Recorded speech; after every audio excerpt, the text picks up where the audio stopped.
So Gavin Newsome, the likely 2028 Democrat nominee for president, just continues to embarrass himself on the campaign trail. Just last week, he was lecturing us about the Save America Act because black people are too stupid and ignorant to acquire a photo ID. And now, while speaking in front of a black audience, attempts to relate to the black community by asserting that he also had a shitty SAT score and struggles to read, just like you.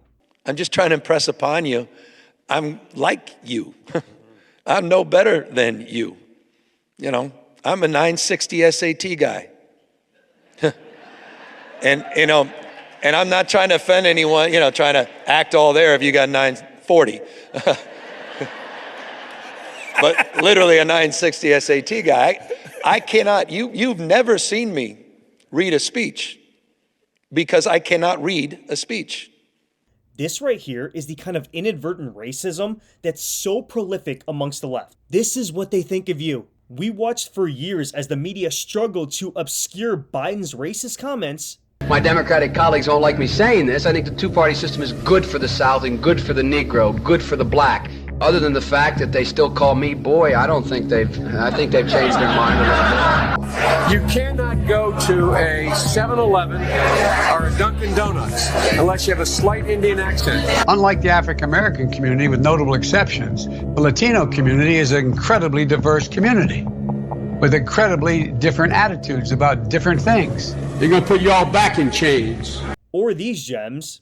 From where I started from, nobody told me that the road would be easy. I don't believe he brought me this far to leave me. And you all helped us win in 2020, and we're going to do it again in 2024. And then we have my personal favorite, AOC. Proud to be a bartender. Ain't nothing wrong with that. There's nothing wrong with working retail, folding clothes for other people to buy. There is nothing wrong with preparing the food that your neighbors will eat. There is nothing wrong with driving the buses that take your family to work. I could play hundreds of these videos.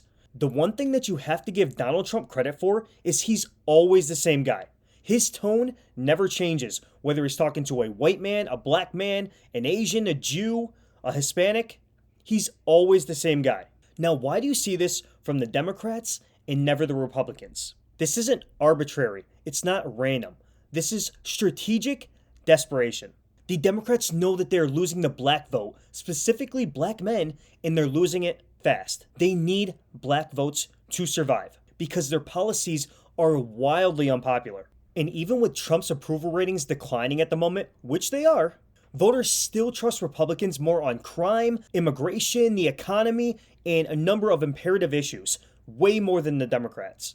Play clip. Guarantees us we're going to fly high in the midterms. Let me tell you, this guarantees you nothing, because at this particular point, the Democrats are the New Orleans Saints of political parties. What are we talking about? Trust the Dems or GOP more on the economy? Who leads on the economy? Republicans by 7. Immigration, Republicans by 13. How about crime? A big issue for Donald Trump and the Republicans. Look at that. Lead by 22 points. The cultural issues are also killing the Dems. Men and women's sports, labeling masculinity as toxic. You continue to demonize men, and then men are leaving your movement.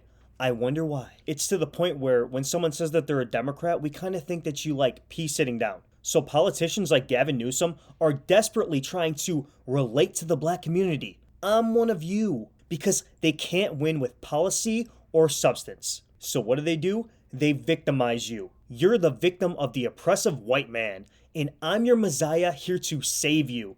Well, as long as you vote for me. If you have a problem figuring out whether you're for me or Trump, and you ain't black. If you enjoyed that clip, please hit the subscribe button. Thanks.